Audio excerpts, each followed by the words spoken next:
திரு Balachandran sir சொல்லுங்க. இல்ல எந்தவித பாகுபாடும் இல்லாம நடவடிக்கை எடுக்கணும்னு சொல்றீங்க.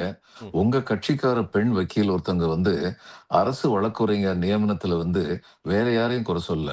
புசி ஆனந்த். அவர் 2ஆம் கட்ட முதன்மை தலைவர் தாவேக்கால.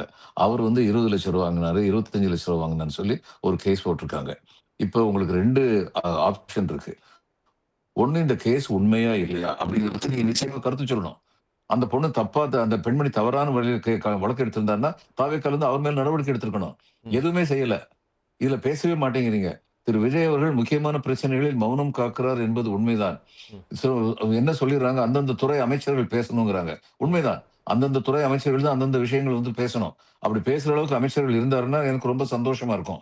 எத்தன அமைச்சர்கள் அப்படி பேசுறாங்கன்னு எனக்கு தெரியல. ஆனால் மிக முக்கியமான விஷயங்களில் ம். அந்த மாதிரியான நேரங்களில் நிச்சயமாக ம். ஆம், முதலமைச்சர் கருத்து கூற வேண்டிய கட்டாயத்தில் இருக்கிறார்.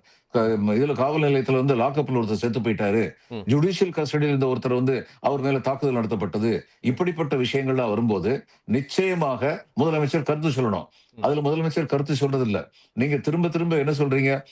ம். இதுல தமிழ் தாய் வாழ்த்த முதல்ல பாடுறதுக்கு அனுமதி கொடுத்துட்டாங்கன்னு திரு சொல்றீங்களே. பாலச்சந்திரன் அவங்க சார் யார் அனுமதி கொடுக்கறதுக்கு? உங்க ஸ்கிரீனை எதுக்கு அந்த ரொட்டேட் அனுமதி பண்ணிக்கங்க. கேட்டீங்க? உங்க இல்ல ஸ்கிரீனை எதுக்கு அந்த ரொட்டேட் அனுமதி பண்ணிக்கங்க. கேட்டீங்க முதல்ல? ம். அந்த அனுமதி கொடுக்கறதுக்கு அவங்க யாரு? ம். அதனால நீங்க மாநில சுயாட்சியை அடகு வச்சுக்கிட்டே தான் போறீங்க. ம். அப்படிங்கிறது தான் உண்மை. ம். வெறுமனே பேசிக்கலாம். நீங்க சொன்னீங்க, யார் வேணாலும் என்ன வேணாலும் பேசலாம் ம். அப்படின்னு சொல்லி. ம். இந்த இவர் பேசினத பத்தி கருத்து சொன்னீங்க. ம். ஓகே. ஆ இப்ப பேசுங்க. இவரு உங்களுடைய திமுக அமைப்பு செயலாளர் இப்படி சொல்றாரு, ராஜேந்திர பாலாஜி இப்படி சொல்றதெல்லாம் எல்லாருமே சொல்றீங்களே. அப்ப இவங்க சொல்றதா முக்கியம். திரு ஸ்டாலின் சொல்றது முக்கியம் இல்லையா? கேட்கிறேன்னா எல்லாத்தையும் கேட்டுட்டு தான் நம்ம ஒரு முடிவுக்கு வரணும். அதே மாதிரி பல விஷயங்கள்ல இங்க நடக்கிற விஷயங்கள்ல நிர்வாகத்துக்காக நடவடிக்கை எடுக்கிறோம், நிர்வாகத்துக்காக நடவடிக்கை எடுக்கிறோம்னு சொல்றீங்களே, அந்த நிர்வாக நடவடிக்கைகள் மாநில சுயாட்சிக்கு எதிரா போகுதுங்கிறது உண்மையா இல்லையா? அப்ப ஏன் அந்த நடவடிக்கை எடுக்கிறீங்க? அதனால இன்னைக்கு உண்மையிலே ஜெயிச்சுக்கிட்டு இருக்கிறது பிஜேபி தான்.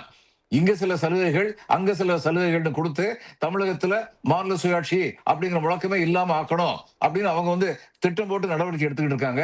இன்று வரை அவர்களுடைய காய் நகர்த்தர்கள் சாமர்த்தியமாக வெற்றிகரமாக இருக்கின்றன அப்படிங்கறத கசப்பான உண்மை. இல்ல தொகுதி மறுவரையறை நடந்தா எந்த விதத்திலையும் நாங்க ஆதரிக்க மாட்டோம், அதை தீவிரமா எதிர்ப்போம்னு முதலமைச்சர் விஜய் கரூர்ல பேசுறாரு. ஒரு மிக முக்கியமான ஒரு எம்பி கூட இல்ல. நீங்க எதிர்த்து என்ன பிரயோஜனம்? உங்களுக்கு ஒரு எம்பி கூட இல்ல. பேசலாம். இருக்க வர வேண்டிய ஒரு எம்பி தியாகம் பண்ணிட்டீங்க. அப்படி பேசுறது உங்களுக்கு என்ன கஷ்டம் இருக்கு? ஆனா நிர்வாக ரீதியா நடவடிக்கை தமிழக அரசு எடுக்கக்கூடிய நடவடிக்கைகள் இருக்கே, அந்த நடவடிக்கைகள் எல்லாமே மாநில சுயாட்சிக்கு எதிரா போனா அது தவறு இல்லையா?